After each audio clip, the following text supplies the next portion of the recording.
Magandang araw po sa lahat. Ngayon po ay ating tatalakayin dito po sa ating YouTube channel, ang The Wanderer TV, ang isang mainit na talakayan or isang mainit na issue kung saan po ay nag-utos ang Supreme Court na magbayad ang isang manning agency or ang isang kumpanya sa isang seafarer na na-injury dahil sa basketball sa halagang 5 milyong piso. So, pag-usapan po muna natin ngayon yung introduction na malaman po natin kung ano po yung mga resa-resa ng storya. Welcome to this video presentation on a recent landmark case involving a seafarer's basketball injury and the Supreme Court's demand for compensation. Ngayon ay ating tatalakayin ang mga detalye ng isang labanang legal na nagpapakita ng mga karapatan at proteksyon ng manggagawa sa karagatan. In a 21-page decision that overturned a previous ruling, the Supreme Court has ordered a ship management company to pay substantial compensation sa isang seafarer na matinding napinsala habang naglalaro ng basketball sa kanyang libreng oras sa barko. Join us as we explore the background, legal proceedings, and the implications of this case. Tara na po! The case involves a seafarer named Russell R. Arguelles. Siya ay nagtamo ng injury habang naglalaro ng basketball sa kanyang free time aboard the ship. Si Mr. Arguelles ay nagtatrabaho sa Wilhelmsen Smith Bell Money Incorporated, a ship management company. Habang siya ay naglalaro ng basketball, Mr. Arguelles suffered a high-grade Achilles tendon tear during his free time on board the ship. Ano nga ba ang Achilles tendon tear? Ang Achilles tendon tear or pagkabiyak ng Achilles tendon ay ang pagkakasira ng Achilles tendon. Ang Achilles tendon ay isang malakas at malambot na estruktura ng mga kalamnan muscle na kumokonekta sa mga kalamnan ng binti papunta sa likod ng tuhod. Sa binti papunta sa likod ng tuhod. Ito ang pinakamalakas at pinakamakapal na tendon sa katawan ng tao. Ang pagkabiyak ng Achilles tendon ay madalas sa sanhi ng biglang pagsakit, pagputok o pagkabiyak sa bahagi ng likod ng tuhod. Maaring mangyari ito habang naglalaro ng palaro tulad ng basketball or tennis o kahit na simpleng pangyayari tulad ng pagtalon o pagtakbo. Ang mga taong may malubhang pinsala ng Achilles tendon ay maaring maranasan ang matinding sakit, pamamaga, pagkatuliro at kahirapan sa paglalakad at o pagtayo. In the case of Arguelles, Wilhelmsen Manning, the company responsible for his employment, decided to end his treatment by asserting that his injury was too severe to be resolved within the prescribed 120-day period. Despite the initial efforts to address the injury and provide necessary medical attention, Wilhelmsen Manning made the decision to terminate Arguelles' treatment, essentially stating that his injury was beyond the scope of their responsibility. So, yun na nga, lumalabas na hindi na namin siya responsibilidad. Sa puntong ito ay hindi malinaw kung si Arguelles ba ay pinamitawan na ng kumpanya at hindi na binigyan ng atensyon upang tuluyang mapangalagaan ang kanyang injury. I mean, pinamitawan, yung tuluyan na ba siyang binaliwala? So, yung part na yon kung sinabi nga ba ng Wilhelmsen, stop na dito, yan natin pang pagpapatuloy. Ang sumunod namang ginawa ni Mr. Arguelles matapos i-terminate ng Wilhelmsen ang kanyang pagpapagamot ay sumangguni at kumuha siya ng ikalawang opinyon. Kumuha siya ng second opinion. This independent physician conducted a thorough search examination and evaluation sa kalagayan at kondisyon ni Mr. Arguelles. Base sa pangalawang opinyon ng doktor, Mr. Arguelles was unfit for duty due to the severity of his injury. This professional opinion further supported Arguelles' claim that his injury was significant and required additional medical attention. Ang sumunod na naging hakbang ni Mr. Arguelles matapos i-terminate ang kanyang treatment at hindi niya natanggap o wala siyang nakuha na disability benefits at nang malaman niya ngayong unfit na siya because of the second opinion, ay nagsampa ng legal action by filing a complaint with the arbitration branch of the National Labor Relations Commission o yung NLRC. So ayan na nga, malinaw na. Pinamitawan na siya ng Wilhelmsen, sinabihan na siya na masyadong severe at di na siya kayang ipagamot, kumuha siya ng second opinion, nalaman niyang unfit for duty, kaya nagdesisyon siya na mag-file na ng complaint. The NLRC is a government agency in the Philippines na responsable sa pagresolba ng mga labor disputes and ensuring fair labor practices. By filing a complaint with the NLRC, Mr. Arguelles sought to address the issues surrounding his terminated treatment and assert his rights as an employee. Sa kanyang complaint, pasensya na po at medyo maingay, sa kanyang complaint, Arguelles likely presented evidence such as medical records, the opinion of the independent physician, and other relevant documentation supporting his claim. The NLRC would then review the case, conduct hearing if necessary, and make decision or a determination based on the presented evidence and applicable labor laws. The goal of the complaint was to seek redress for the termination of his treatment and potentially obtain compensation for any damages incurred as a result of the actions taken by Wilhelmsen Manning. Simple lang naman pala gusto ni Mr. Arguelles, ipagpatuloy ang kanyang treatment at suportahan siya habang siya ay pinapagaling. Pang yun ang pagkakaintindi ko ha. Support from the agency na, hindi pa po ako tapos, paano naman po ako makakapagtrabaho kung ganito po ako ay may injury pa. Matapos pong mailahad ang mga ebidensya at mapag-aralan ang mga ito, kasama na ang mga argumento na inilahad ng dalawang partido, NLRC rendered a favorable ruling in favor of Mr. Arguelles. Napagpasyahan ng NLRC na ang Wilhelmsen Manning ay liable para sa aksyon na ginawa nito na i-terminate ang kanyang gamutan at nang lumaon ang kanyang pagiging unfit for sea duties. Binigyan ng NLRC ang Wilhelmsen ng direktiba na bayaran si Mr. Arguelles para sa total and permanent disability benefit amounting to $90,000 or around 5 million pesos, depende po sa palitan. Iginawad ng halagang ito, bunsod ng kanyang injury at ang pagkakahinto ng kanyang treatment. Ito rin ay naglalayo na mabigyan siya ng suportang pinansyal dahil sa kanyang natamong injury at ang magiging epekto nito sa kanyang buhay at ang kakayahang kumita ng pera na kanyang ikabubuhay. Ipinag-utos din ng NLRC ang karagdagang pagbabayad ng Wilhelmsen Manning ng halagang 450,000 pesos as moral and exemplary damages.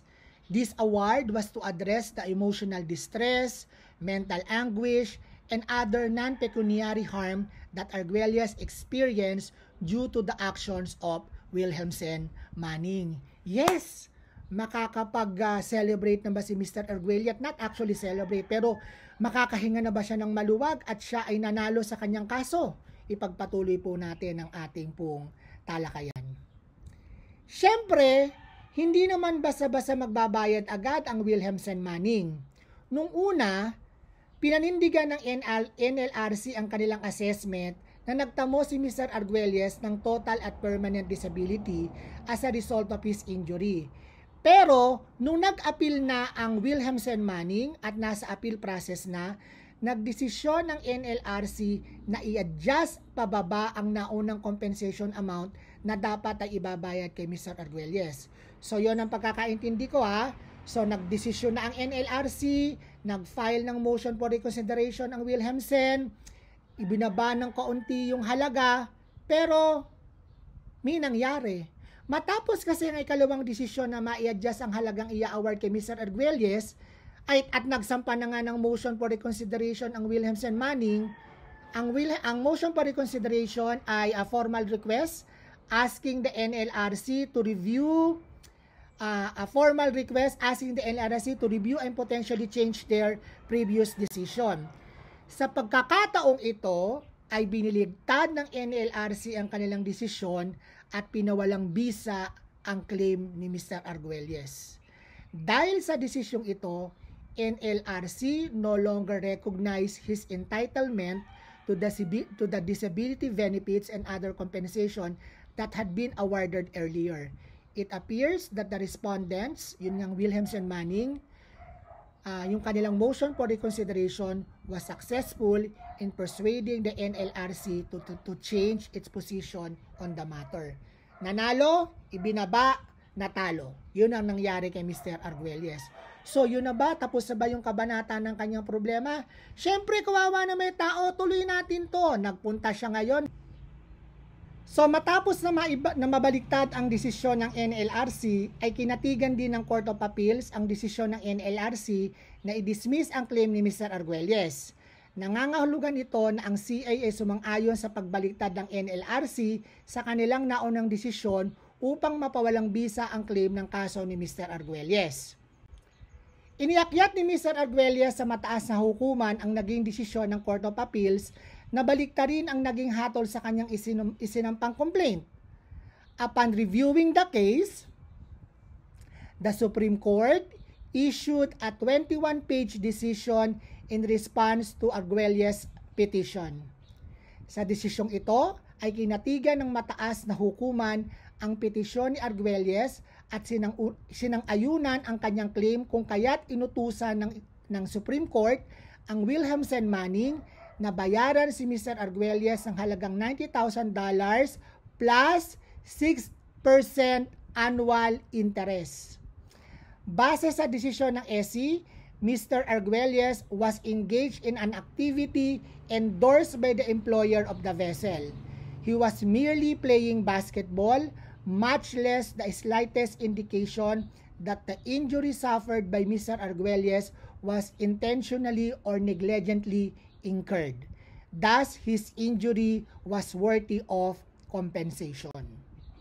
Nabanggit rin umano sa desisyon ng Supreme Court na hindi rin naman lahat ng injuries sustained by the seafarers are eligible for compensation because employers were never intended to be insurers against all accidental injuries their employees might incur while in the course of their employment, but only for such injuries arising from or growing out of the risk peculiar to the nature of work in the scope of the workman's employment or incidental to such employment, and accidents in which it is possible to trace the injury to some risk or hazard to which the employee is in a special degree by reason or such employment. Ayan, hindi din lahat ha, baka naman mamaya isipin nyo magbabasketball na rin ako. Hindi naman po. Ibig ko sabihin ay pagbabasihan din po lahat kung yun nga bang naging injury mo ay parte ba ng barko or yung activity ay endorse ng company. So hindi po lahat. Baka mamaya kasi kayo din mismo ang may cause sa sarili nyo ang nag-cause ng injury, then the decision for Mr. Arguelles might not be the same decision for you. Okay, conclusion. Pag-usapan po natin conclusion. So, malinaw na po na talagang pinamitawan pala talaga ng Wilhelmsen, inihinto talaga yung treatment niya. So, after noon, na binitawan na siya ng Wilhelmsen, nagpatingin sa ibang doktor si Mr. Arguelles at nalamang siya ay unfit for duty na. Pangatlo, nagsampa ng reklamo si Arguelles sa NLRC Arbitration Branch. Sa puntong ito, kinatigan ng NLRC ang claim ni Mr. Arguelles. Nag-file lang appeal sa ang Wilhelmsen sa Court of Appeal patungkol sa kanyang desisyon sa NLRC. Biniligtad ng Court of Appeal sa naunang desisyon kung kaya't nagsampa si Mr. Arguelles ng petisyon sa Supreme Court para mabaliktad ang naging desisyon ng Court of Appeals. Sa 21-page desisyon ng SC, kinatigan ng SC ang petisyon ni Arguelles at inutusan ng Supreme Court ang Wilhelmsen Manning to pay him the total and permanent disability benefits, including 6% annual interest on the compensation amount. Okay, so ngayon, Alam na natin ang background information ng kaso, naipaliwanag na rin natin ang naging legal and dispute proceedings, naipaliwanag ko na rin ang LRC rulings at ang Court of Appeals rulings, at ang panghuli ang Supreme Court's decision. So kayo po mga kasama, mga kabarko, mga kasama natin sa barko, ano po ang inyong say patungkol po dito? Sa puntong ito ay natutuwa ako sa naging final ruling ng kaso ni Mr. Arguelles. Sino po ba naman ang magkakagusto na mag-injury o magka-injury habang naglalaro ng basketball during our free time sa barko? At ang paglalaro ng basketball on board sa basket sa kumpanya nila ay isang activity na endorsed na ng employer of the vessel. Maybe for physical wellness naman at para sa mental health ng mga seafarers on board. Pero sa palagay ko, kung ang naging injury niya ay isang activity na not endorsed by the employer, ay may iba ang desisyon ng korte. May kailang katanungan din ako na hindi nabanggit sa news article kung kaya't merong mga agam-agam. Pero kung pagbabasihan natin yung kabuuan o yung tuluyang nilalaman ng article ay maganda yung naging desisyon ng Supreme Court. The basketball was endorsed by the company. Nawa ay ma-award sa tamang oras ang kanyang claims and benefits upang magamit niya ito sa kanyang pagpapagamot and of course sa pang-araw-araw na gastusin ng pamilya.